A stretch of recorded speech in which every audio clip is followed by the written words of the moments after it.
Olá, ouvintes! Está começando mais uma edição do Martcast. Eu sou a Patrícia Mendlovics e esse é o podcast do Martinelli Advogados. Chegamos ao episódio 38 da nossa terceira temporada e a gente continua por aqui a todo vapor, trazendo novidades do universo jurídico e da inovação também. O convidado de hoje é uma pessoa que já está há 25 anos conosco no escritório. Começou cedo! Começou bem jovem. Osmar, tudo bem com você, Osmar? Olá, Patrícia, tudo bem? Muito obrigado pelo convite.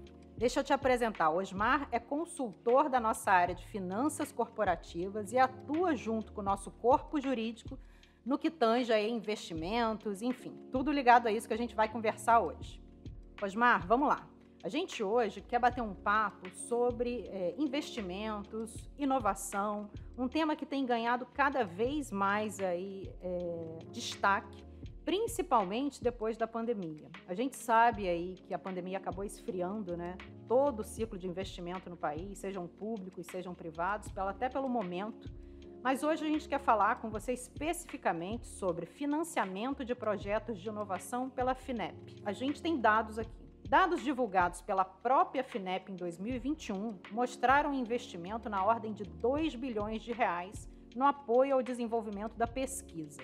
Mas antes da gente mergulhar efetivamente nesse assunto, explica para os nossos ouvintes o que é a FINEP e como ela funciona e como ela pode auxiliar e facilitar o dia a dia de empresas de pequeno, médio, grande porte, enfim. Explica para a gente o que é a tal da FINEP. Olá, Patrícia. Sim, com relação à FINEP, muitas empresas ainda não conhecem o que é a FINEP, né? FINEP é financiadora de estudos e projetos e está ligado ao Ministério da Ciência, Tecnologia e Inovação. Ela já existe desde 1967. E aquelas empresas que conhecem a FINEP muitas vezes acabam não procurando por ela porque acreditam que tem que ter um projeto de inovação disruptiva, e o que não é verdade. Eu acho que o importante a gente entender num projeto FINEP também é que não está ligado somente ao desenvolvimento de um produto. A gente pode inovar em produto, pode inovar em processo e pode inovar em serviço. Isso já é interessante, né, Osmar? Porque às vezes a pessoa tem a percepção de que poderia usar, mas aí fica com receio por, não, o meu é só um processo, é uma coisa simples, não é nada, como você colocou, disruptivo, né? E o bacana é que a FINEP tem uma diversidade enorme de propostas para investimentos de acordo com aquilo que a empresa necessita, né? É verdade. A gente, se deparando aí durante a nossa jornada, muitos empresários, eles, quando você fala em investimento, eles pensam somente em máquinas, equipamentos, obras e instalações. Um projeto FINEP é muito mais amplo do que isso. Nós estamos falando lá de mão de obra, nós estamos falando de matéria-prima, de insumos necessários para fazer o protótipo, o lote piloto, o ensaio destrutivo, as amostras. A gente pode considerar o serviço de terceiros, serviços de consultoria, viagens e diárias, ou seja, é todo aquele planejamento necessário para desenvolver aquilo que a empresa acredita ser inovador.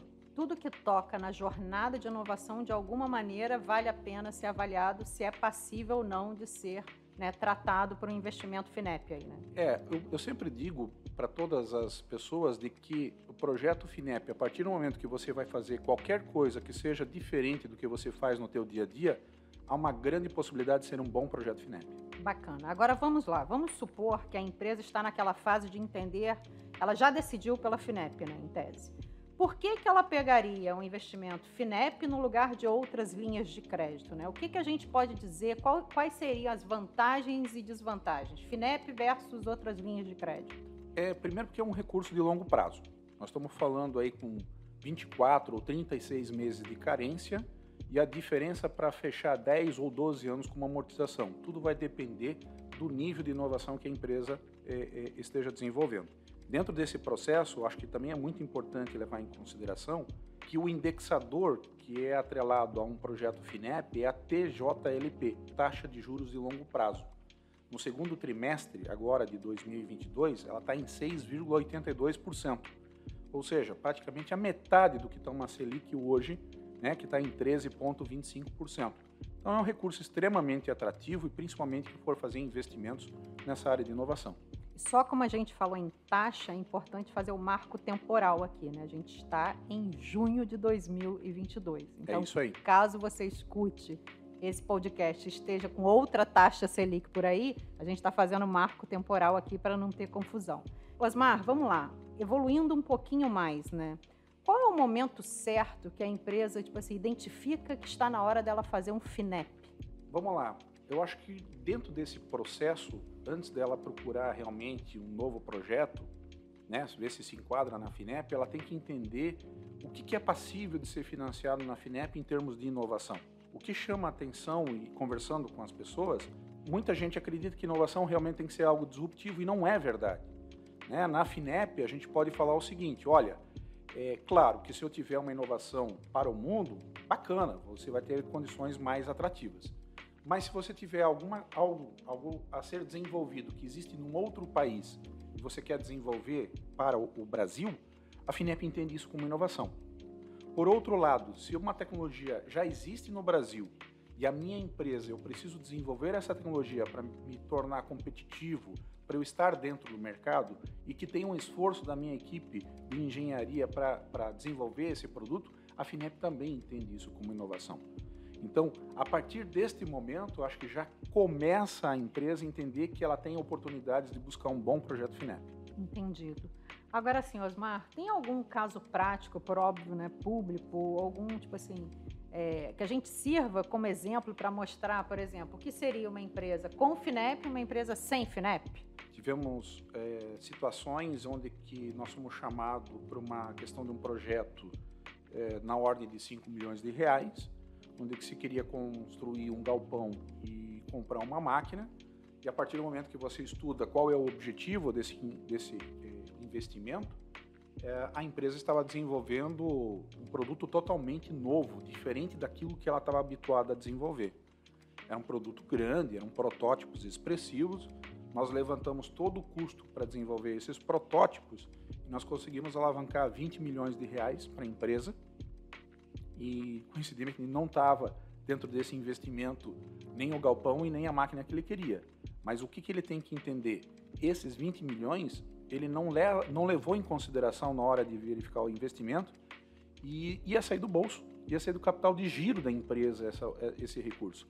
E aí é interessante que a FINEP veio para apoiar e auxiliar nesse processo de desenvolvimento. Foi muito bacana o projeto. E o interessante, né, Osmar, você trouxe essa questão do fluxo de caixa, de tirar, né, tirar isso do caixa da empresa. Mas, assim, é importante a empresa, seja de que porte for, né? Até startups, a gente fala muito isso, ter a visão de planejamento estratégico, né? Saber o que quer efetivamente, o que deseja a nível de desenvolvimento, de portfólio de produtos, para que entenda efetivamente que tipo de linha de crédito ou investimento pode ser mais interessante ou não. Né? Te dei um exemplo agora de produto, eu quero falar agora de processo. Manda lá. Entenda que essa empresa que desenvolveu o projeto, o produto final era o mesmo. Mas o processo mudou radicalmente. Ele tinha um processo a úmido, passou para um processo a seco, ele pegou uma máquina que era para uma finalidade, acabou adaptando ela para outra finalidade, e, em resumo, ele conseguiu reduzir 60% do lead time do processo produtivo. Super bacana isso. E aí o produto, na parte final, é o mesmo, mas entenda que, em termos de processo, modificou a empresa por completo. Ganhou, otimizou tempo, né? Imagina, muito tempo. Então, um bom projeto FINEP hoje, a gente não fala só de produto e também só de processo. Né? É importante, quando você fala de um projeto FINEP, muitas vezes você, para desenvolver um novo produto, também precisa desenvolver um novo processo. E quando você faz um pleito a FINEP, você acaba colocando tudo o que é necessário para esse desenvolvimento daquela tecnologia dentro de um projeto a ser financiado pela FINEP. Entendido. Agora, FINEP P&D, Osmar, porque quando se fala em inovação, hoje existem muitos questionamentos, né? FINEP, P&D, fundo de investimento, compra startup, enfim, existe toda uma confusão. Vamos lá, FINEP, P&D, vantagens e desvantagens, onde se assemelham, não, são institutos totalmente diferentes. Com relação a essa parte de FINEP e P&D, é muito interessante a gente ver o seguinte, FINEP é o financiamento, P&D é isenção fiscal. P&D, você fala daquilo que você já investiu. FINEP é aquilo que você vai investir no futuro. Mas vamos falar de FINEP. FINEP, por mais barato que seja, é um financiamento. Você vai ter que retornar esse recurso para a FINEP ao longo do tempo. Quando você fala de lei do bem, né, de PID, ele é mais restrito porque eu estou falando de uma isenção fiscal. Ou seja, existe um estudo de que a cada R$1 que você investe em inovação, você acaba retornando aí, tendo o subsídio fiscal na ordem de 20 centavos. Isso é muita coisa. Então, o que eu poderia te dizer? É muito comum a gente encontrar nas empresas que elas fazem a lei do bem pelo fato de ter inovação, mas não ter projeto FINEP. Agora, se a empresa desenvolver um projeto FINEP, não faz sentido ela não fazer no ano seguinte a lei do bem, né? Até porque tanto a FINEP como a lei do bem são analisados pelo Ministério da Ciência, Tecnologia e Inovação. Entendido. Vamos lá, Osmar. Eu decidi fazer a FINEP. Você me convenceu. Já todos os argumentos que você trouxe aí, você me convenceu. Perfeito. Agora, o que eu faço? Decidi fazer um FINEP. Que passos eu devo dar nessa direção? Patrícia, que bom que você já está convencida de fazer o projeto FINEP. Agora, eu acho que o primeiro passo é a gente entender qual que é o porte da empresa, né? Se a empresa, no ano calendário anterior, ela faturou mais de 90 milhões, ela consegue fazer uma operação direta na FINEP. Abaixo de 90 milhões, ela tem que fazer isso via agente repassador. Mas a FINEP, ela é rica de detalhes para você desenvolver um projeto. Minha sugestão é sempre procurar alguém que tenha experiência nesse tipo de projeto, né? Ao longo dos nossos trabalhos, do tempo, a experiência que nós temos, existem muitos detalhes que é preciso colocar dentro de um projeto FINEP que a empresa, ao fazer um projeto sozinho, não vai conseguir explorar. Então, você pode ter um resultado muito melhor tendo uma parceria nesse processo. Bacana. E é sempre melhor você ter aquela segurança de que está ao lado, tipo assim, de um profissional e de uma consultoria que saiba efetivamente o que está fazendo, né? Porque facilita, né? Exatamente pela riqueza de detalhes que você colocou. Porque não é só chegar lá e pedir o investimento, né? Você tem que comprovar uma série de dados, você tem que organizar a casa, né? Ter entre aspas, políticas internas de compliance mais claras, porque cada vez mais os bancos, as financiadoras estão pedindo, né, a casa organizada para ter tudo muito claro por conta do risco, né? Então, quanto de fato você ter uma consultoria especializada, isso ajuda, sim. Sim, sem sombra de dúvida, né? Nós estamos falando de um recurso público. Não é o dinheiro que você vai no banco, pede e 2, 3 semanas depois o dinheiro está na conta. Não, você tem que cumprir certas normas para conseguir obter esse recurso, né? Combinado. Osmar, muito obrigada pela tua participação nesse episódio. É interessante a gente sempre se manter atualizado, seja de assuntos ligados à inovação, seja de assuntos ligados ao universo aí jurídico, ao universo do dia a dia das empresas.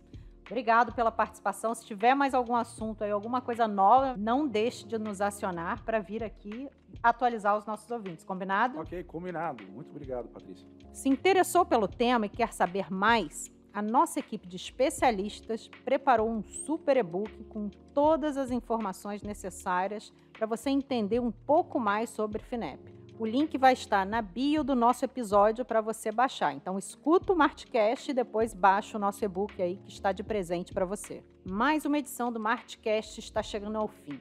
Este conteúdo vai estar disponível nas principais plataformas de podcast. Então, não pense 2 vezes antes de compartilhar esse programa com pessoas que possam ter interesse pelo tema. Acompanhe também todos os nossos conteúdos em nossas mídias sociais. Fique de olho, porque em breve estaremos com mais um outro Martcast para você. Tchau!